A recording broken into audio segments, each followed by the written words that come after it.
everywhere. I see motherhood everywhere in the household of God. And one of the things that was most challenging in exploring the scriptures in this study is to find it virtually absent in the epistles, which I will confess I think is a major loss to Christian community of antiquity.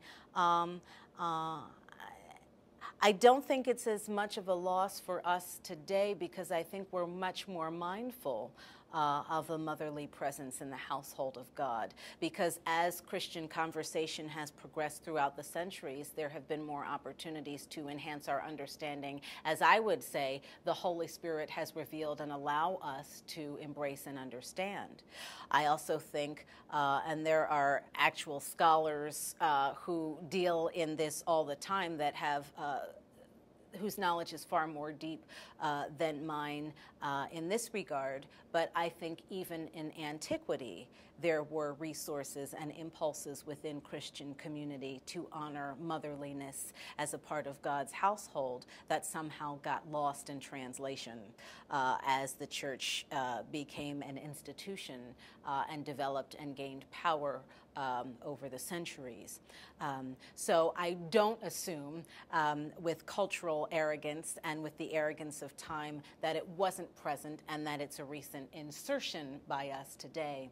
I think that it really served as the core in early Christian community and somehow by human priority got lost.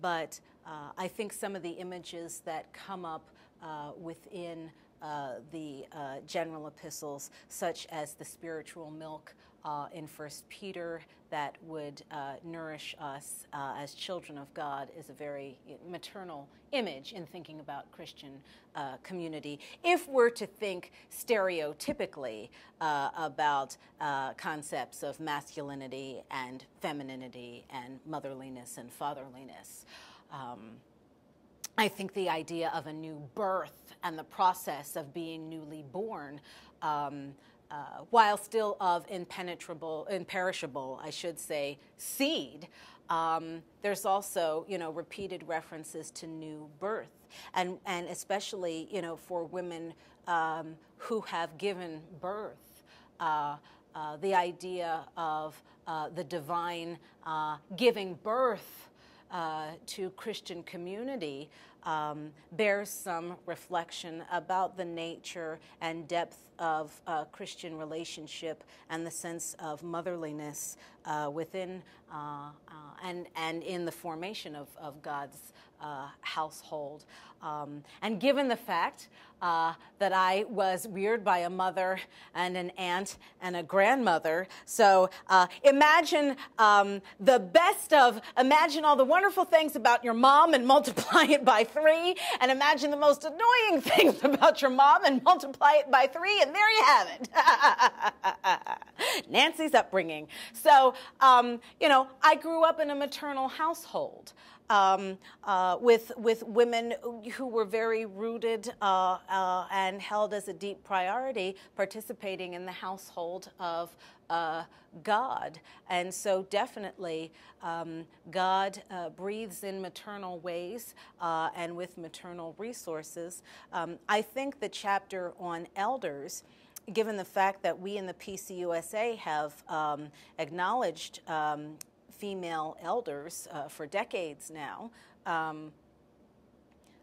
gives us opportunity to see how women are responsible for nurturing leaders, both embodying and nurturing other Christian leaders as well. So, and that requires maternal characteristics to be able to do well, as it says within the General Epistles, although they don't call it motherliness as such.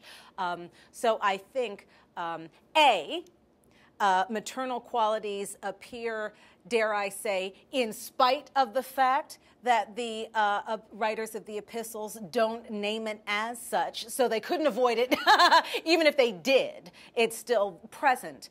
But I also think explicitly that we can acknowledge today that were the maternal aspect to be removed from the Christian household and the concept of Christian community, that would be an unfillable hole and a void. And I don't know that you could truly call it Christian community with that absence.